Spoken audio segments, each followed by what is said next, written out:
imaginava que tu ia ser ídolo e, assim, eu acho que tu escolheu voltar por isso também, né? Sem tipo, dúvida. um sentimento de gratidão, essa Sem parada. dúvida. Assim, cara, eu não posso falar que eu imaginava que eu ia ser esse ídolo, né? Ter essa identificação com a torcida, mas eu sempre tive muita convicção que eu ia conseguir realizar meu sonho de ser jogador de futebol profissional, que eu ia jogar na Europa, que eu ia me destacar. Eu sempre tive muita convicção disso. Agora, a ligação com São Paulo foi muito espontânea. Eu acho que quando eu subi em 2010, São Paulo estava vivendo um momento ali de... Porque teve essa década, aquele estouro, ganhou tudo. Sim. Aí estava numa fase ali que estava meio... Estabilidade. E aí eu surgi, cara, como uma revelação da base de Cotia, que um investimento absurdo, a estrutura que tem lá é absurda. E aí eu surgi como, o Lucas vem da base, que é um cara que a gente acredita bastante e tal. E tive uma ligação muito rápida com a torcida, né? Acho que pelo meu estilo de jogo, de nunca desistir, de se entregar ao máximo, né? De brigar pela bola, de dar carrinho, de chamar a torcida, de ir pra cima. Então teve uma identificação, assim, uma ligação muito rápida com a torcida. E isso só fortaleceu durante 2 anos e meio que eu fiquei no profissional. Uhum. E depois que eu saí, nunca me desliguei do clube. Sempre que eu vinha aqui pro Brasil de férias, eu ia lá no CT, eu ia no Morumbi assistir o jogo. Sempre tive contato com os torcedores nas redes sociais. Então, assim, eu tinha muito forte comigo que de voltar, né? Poxa, eu falava assim, eu quero ficar pelo menos 10 anos na Europa, depois eu quero voltar pro Brasil, porque eu quero sentir novamente a sensação de vestir a camisa de São Paulo, né? Então, era um objetivo meu. E graças a Deus foi muito, assim, planejado e pensado e casou muito bem, né? Eu saí com um título inédito, fui para a Europa, conquistei muitas coisas, cresci, amadureci como atleta, como ser humano, casei, tive filhos, voltei, conquistei outro título inédito, né? Então, assim, foi, cara, trabalho, muita dedicação, superação, mas eu falo que Deus, cara, colocou a mão ali e guiou cada passo da minha carreira e tem guiado, né? O que é o São Paulo pra você, mano? São Paulo, cara, quando vem a palavra São Paulo, quando vem a instituição São Paulo, eu só sinto muita gratidão, né? Porque foi o clube que me projetou pro futebol, o clube que me permitiu realizar o sonho de ser jogador de futebol, né? Que eu fiz muitos amigos, que eu tenho uma ligação impressionante, que eu torço de verdade, eu falo que eu sou um torcedor ali dentro de campo, né? Então, assim, fazer futebol, jogar futebol, que é o que eu amo, né? Então, fazer o que você ama no clube que você ama é muito especial, é diferente. Agora, cara, o São Paulo, assim, tá todo mundo falando aqui, né? Lucas, o torcedor do São Paulo te ama, por exemplo. Bruno mandou essa mensagem. Cauê Almeida, você é foda, ídolo, obrigado por tudo mais. E a atmosfera, a gente tava lá, na final da Copa do Brasil no ano passado. Impressionante. Negócio de maluco. Negócio de maluco. Acho que na semifinal já foi absurdo, né? Contra o Corinthians, que foi o meu retorno de verdade mesmo. Pegar um clássico desse na semifinal, no Morumbi à noite, lotado, contra um rival. Fez, né? Poxa. Então, ali foi... Só naquele jogo ali, antes mesmo da final, já tinha valido a pena ter retornado. E aí o título veio pra coroar, né? Assim, título inédito, a atmosfera que tava, o torcedor fez uma festa incrível. No primeiro jogo já, que foi lá no Maracanã, a torcida fez algo que eu nunca tinha visto na minha carreira, né? Levou a gente até o aeroporto. A gente saindo do CT, tava uma multidão e nego em cima da placa, da árvore, e aí uma porrada de moto acompanhando a gente até o aeroporto. Aí chegou no aeroporto, tava um monte de gente já esperando a gente. Então, foi algo que mexeu bastante com a gente, né? Que motivou bastante o time. Sem dúvida nenhuma, foi algo a mais ali nessa competição. Agora volta com a vitória, né? Volta com a vitória, pra exatamente. jogar o jogo em casa. E tem um golaço dele contra o Corinthians na semifinal. Queria que você contasse pra gente, assim, eu gosto muito de entrar no campo, mano. A gente nunca vai ter a oportunidade de fazer isso. Não vai. Tem que matar a vontade assim, tirando deles. Mano, assim, tipo, lembra do golaço? E o que você tava pensando na hora, assim, assim? Cara, eu tava com muita convicção. Aquele jogo foi épico, foi impressionante, né? A gente fez uma partida excelente. Primeiro tempo era pra ter acabado uns 4-0 ali, sem exagerar. Porque o jogo que a gente fez foi impressionante. No segundo tempo foi mais equilibrado, ficou mais tenso. Mas no primeiro tempo só a gente jogou. E eu tava com muita convicção que ia dar certo, que a gente ia classificar pra final, que a gente ia ganhar aquele jogo. Puta clássico pesado, né, cara? E assim, eu nunca tinha feito gol contra o Corinthians, né? Nunca Na minha primeira tinha? passagem, não tinha feito gol. Na verdade, eu peguei uma fase, no comecinho, quando eu subi, peguei uma fase difícil que a gente só perdia, né? Peguei a fase do Ronaldo, do Roberto Carlos. Então a gente apanhava e, cara, foi difícil. E aí eu não tinha feito gol ainda. E nesse jogo eu falei, cara, hoje é um dia bom pra fazer um golzinho. Pra fazer o primeiro gol contra eles, né? Vou dar uma mão. E ali a jogada muito bem trabalhada, que eu tinha conversado com o Nestor na hora que ele ia na linha de fundo pra ele olhar pra trás, que todo mundo ia entrar na área e ia ficar pra trás ali na entrada da área. E ele só virou o pé, me achou. E eu já tinha visto o Rato passar ali, já levantei pra ele, já entrei com tudo na área, ninguém me acompanhou e eu pude fazer o gol. Bateu na trave, voltou, quase que eu erro ainda. Falei, puta, não é possível. Doido, eu falei, cara. Mas depois, graças a Deus, deu tudo certo e foi um grande jogo ali, muito especial. A sensação de fazer um gol desse. Assim. Ah, cara, não tem como descrever. Só quem tá ali não tem como descrever, cara. Ele sabe nem como comemorar, pra falar a verdade. A explosão de sentimento, de emoção ali. Você vê a torcida pulando. Foi absurdo aquele jogo. O quanto você coloca aí nesse trabalho, porque é o título inédito que vocês conquistaram, né? E o São Paulo, ele encaixa muito no mata-mata da Copa do Brasil. O trabalho que o Dorival fez com vocês ali, né? De esse encaixe do time. O que você podia falar desse trabalho, desse contato com o Dorival, que hoje Dorival é brabo. tá na seleção, já até te Dorival levou é pra brabo. seleção, né? É verdade. Dorival, além de um grande treinador, ele é um grande gestor também. É um grande ser humano. E eu assistindo, antes de eu assinar com São Paulo, eu assistindo os jogos, e eu sentia que tava bacana ali a atmosfera, o grupo, o ambiente, o time tava jogando bem. Então isso também mexeu comigo para poder voltar. E quando eu voltei, só confirmou isso. Né? Um cara muito transparente, um cara muito do bem, que sabia lidar com o grupo, um verdadeiro gestor mesmo, né? Então, assim, ele tem muita participação nesse título aí, foi fundamental, sem dúvida. E a trajetória que o time fez, né? Eu cheguei na semifinal, mas a trajetória que fez, tirando Palmeiras, depois a gente tirou o Corinthians e Flamengo. Então, assim, Porra.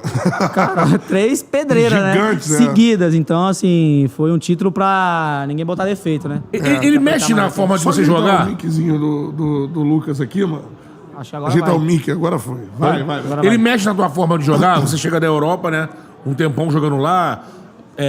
Acho que, cara, mais pelo lado, né, de campo. Aham.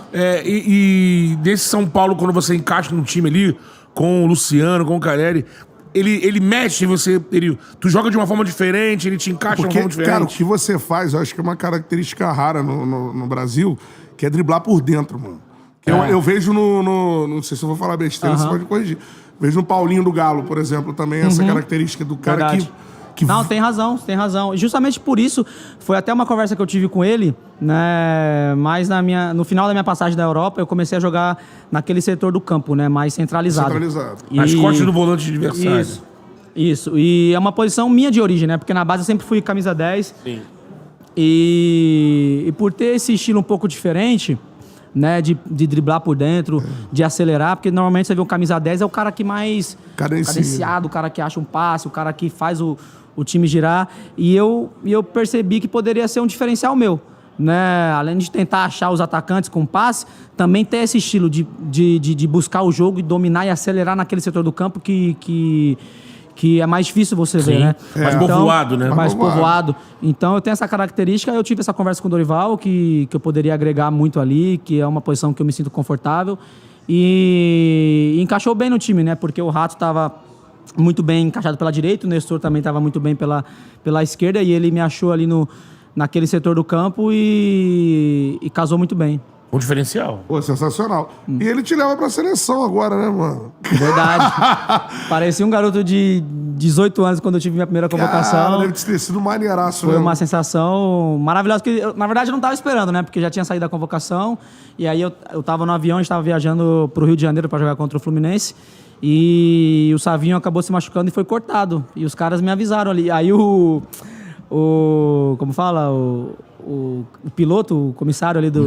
Daí ele pegou o microfone e falou, pessoal, tal, queria parabenizar aí o atleta Lucas Moura, que foi convocado para a seleção. Eu falei, ué, como assim? Assim que foi? Desse jeito, No tá voo? zoando. Tá zoando.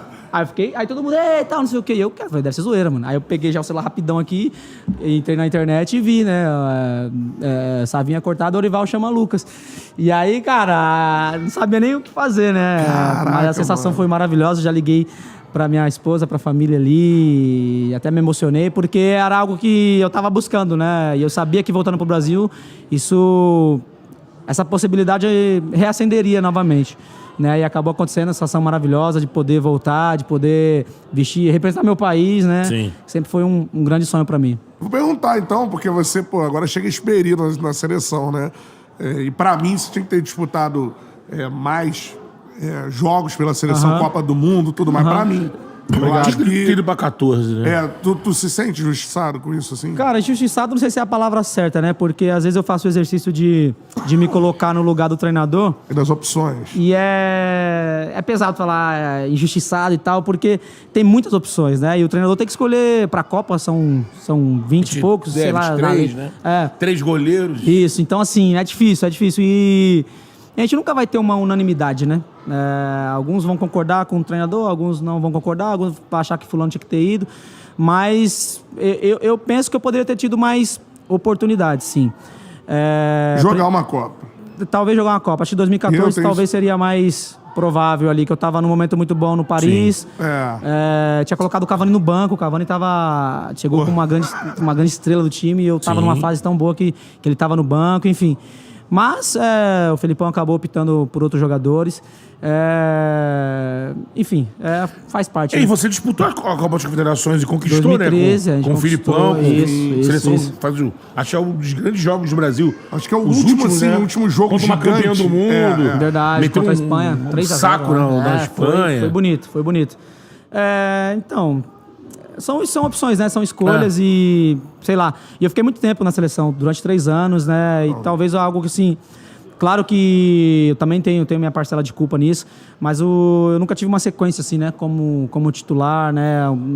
Sei lá, 3, 4 jogos jogando mesmo, na fase que eu tava... Que eu tinha subido no profissional e tava com muito destaque aqui. Enfim, também tinha muita, como eu falo, sempre teve muita concorrência, né? E eu sempre respeitei também a decisão do treinador e... Tinha que ter jogado uma Copa. A gente passou a Copa inteira dizendo que o Neymar estava sozinho, que o Neymar não tinha com quem dividir o protagonismo e tudo mais. Mas, quando a gente está falando aqui, né? Eu já quero depois entrar também no jogo do título da Sul-Americana, porque ali tem algumas questões. Mas eu tava lembrando aqui da Olimpíada de 2012. 2012. E pela tua trajetória, ali você chega, o time do Brasil, vários jovens, né? Hulk, né? O Neymar tá nessa Olimpíada? Tá, Neymar, todo Oscar, mundo com o Mano Ganso. Menezes, né? Isso. E a seleção ainda não tinha conquistado o ouro, né? Chega naquela final, todo mundo contando muito, e aí a gente perde a final pro México, né? Daquela Olimpíada. Queria saber de você primeiro, foi um impacto, assim, tipo, deu aquela bad, uma depressãozinha ali porque a opinião pública bateu muito também em vocês, né? Bateu no treinador, bateu na geração, né? Como é que foi aquele pós-Olimpíada ali? Foi difícil. A gente tinha muita expectativa, né? Até então não tinha ganhado ainda, né? O ouro olímpico, então tinha muita expectativa com aquela geração, que era uma geração muito forte, né? Uma geração de muita qualidade.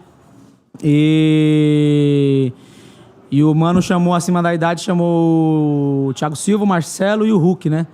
E eu acabei ficando no banco, né? O Hulk acabou sendo o titular e eu tinha expectativa ali de jogar porque a gente fez aquele Sul-Americano Sub-20 que a gente destruiu.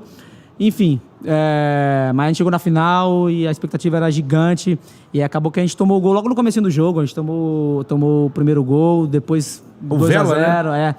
Então, assim, foi um baque, foi um banho de água fria e acabou que a gente não conseguiu ter poder de reação, né? E ficamos com a prata, infelizmente.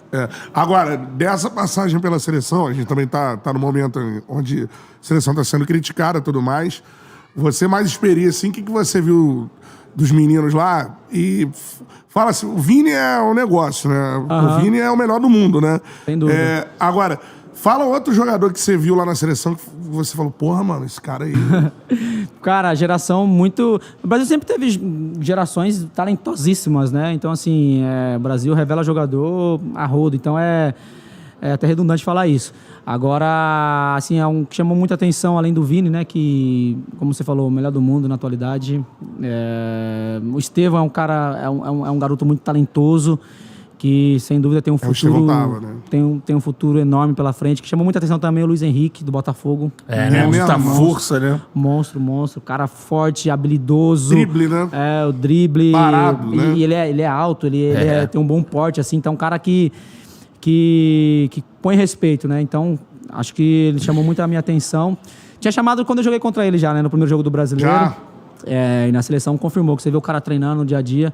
Então destacaria esses dois aí, o Estevão e o Luiz Henrique. O Luiz Henrique, pra mim, no Brasil, o Estevão, os números mostram, né? O artilheiro do Campeonato Brasileiro hoje, né, por exemplo. E a idade, né? Pouca idade, né? Pô, 17 anos. Então, impressiona. Só isso. Doideira. Agora, e o Luiz, assim como eu falei da sua característica de drible e velocidade, ele me chama a atenção, a característica do drible dele parado. Ele para, ele vai passar, irmão. Exatamente. Ele tem essa de... Ele tem o gingado. Provavelmente deve ter jogado futsal também.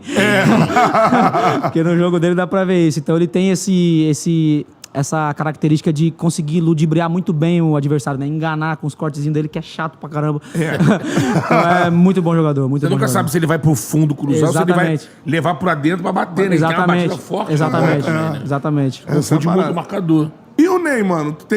Qual é que é a sua relação com ele hoje, assim? Tipo, muito boa relação. Sempre tive muito boa relação com ele, né? Mesma geração. Então, assim, tô sempre conversando com ele. Sempre não, né? Às vezes converso com ele. Porque ele a vida é muito ocupada, né? Porra! Tá no Brasil, mano. Tá no Brasil. Pra lá e pra cá, patrocínio, isso e aquilo, comercial e tal. Mas às vezes eu converso com ele sim, um cara nota 1000. Vocês cresceram juntos, né, A gente cresceu junto, desde a base a gente sempre jogou contra. Então a gente acabou se encontrando depois na seleção, na sub-20, na principal. Então assim, eu sempre tive um contato muito bacana com ele, um cara com um coração gigante. E eu tive o prazer de jogar junto com ele no PSG, né? Foi pouco tempo, mas frequentei a casa dele, ele frequentou minha casa. Então é uma amizade muito bacana que eu tenho com ele. E tu acha que ele volta pra nos salvar, ajudar a gente na próxima Copa? Eu acho que só depende dele. Condição, ele tem todas as condições para poder entregar, tá novo ainda. Agora depende só dele, né? Da ambição dele, do que ele quer. Totalmente. Se recuperar fisicamente. Acho que condições físicas, acho que questão da recuperação da lesão, acho que também a medicina está muito avançada. Então, um cara que ele tem os preparadores dele pessoal. Então, assim, se ele quiser, cara, se ele tiver essa ambição, ele volta e vai arrebentar e vai levar o Brasil pra cima de novo. Tecnicamente, tu acha que no mundo ainda, porque Messi, Cristiano Ronaldo... Sem dúvida. Ele é o diferente. Acho que na atualidade aí, se o Neymar, se ele quiser mesmo, acho que ninguém segura ele, né? Acho que é o melhor que a gente tem aí. De talento, né? De talento em si, assim, acho que é o melhor que a gente tem. E falando em talento, que o Cantarelli citou seleção, a gente falou do Dorival te levou, o Dorival... Quando entra na seleção, tem um discurso de olhar mais pro futebol brasileiro, né? Olhar mais pra quem se destaca no futebol brasileiro. Você voltou depois Você vai enfrentar o Ney no Brasil em breve, hein? Pois é. Né? Pode ser. Pra mim seria ruim, mas pro futebol brasileiro seria. A não ser que ele queira vir pro São Paulo, né? Quem sabe? Abre as portas pro homem aí. Mas pro futebol brasileiro seria fantástico. Já trocou ideia com ele sobre isso? Ainda não, mas vou mandar uma mensagem pra ele. Santos, né? Tudo mais tem essa possibilidade. Mas isso tudo só vai acontecer se o Sheik liberar, né? Exatamente. Porque ninguém tem condição de pagar lá aquele culto do Sheik. Pois é. Mas aqui o que eu ia falar era em relação a você que veio de mais de 10 anos de Europa? Isso. Mais de 10 anos de 10 Europa. anos e meio. Você chegou e encontrou um futebol brasileiro que dá pra gente falar hoje que tá num nível bacana. O jogador que se destaca aqui, você, Gerson, o Jesus do Botafogo, o Luiz Henrique, vai pra uma seleção, não devem nada com um confronto com os times europeus que tem jogadores de lá. Assim, tá um futebol de alto nível praticado aqui. Eu acho que o futebol brasileiro é um futebol de muito alto nível. Acho que vide aí a briga que tem, né, na parte de cima da tabela. Na parte de baixo também um pouco menos, mas acho que a competitividade é muito alta. É muito alta. E talento, como eu falei, a gente tem de sobra. Tecnicamente, talento a gente tem muito, muito. Eu acho que o que fica abaixo ainda, que a gente deixa a desejar para o futebol europeu é a questão da organização, é a questão da tática, a questão da organização do torneio em si, questão do calendário, a questão um pouco de arbitragem também. Acho que isso fica um pouco abaixo ainda do futebol europeu. Mas questão de futebol, questão de talento individual, qualidade técnica, eu acho que o Brasil sobra nisso daí. Essa parada. O presidente do São Paulo critica a mudança no calendário de 2025. Pode afetar os atletas. O presidente do São Paulo, Júlio Casares, expressou preocupação em relação à possível antecipação do início dos campeonatos estaduais para a primeira semana de janeiro de 2025, planejada pela CBF. Casares acredita que essa mudança pode ter impactos negativos na saúde dos atletas e também no calendário de competições de 2026. O São Paulo já tem uma pré-temporada agendada para acontecer nos Estados Unidos entre os dias 8 e 22 de janeiro.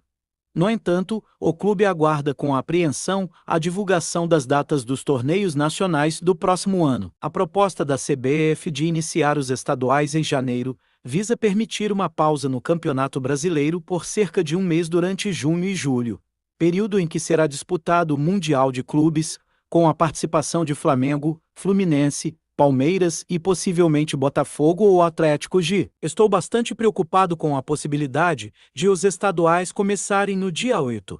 Essa discussão deveria ter sido feita anteriormente, não agora, tão próximo do final do ano, declarou Júlio Casares. Pelo planejamento atual, os jogadores entrariam de férias a partir do dia 9 de dezembro, logo após o término do Brasileirão, e retornariam aos treinos no início de janeiro.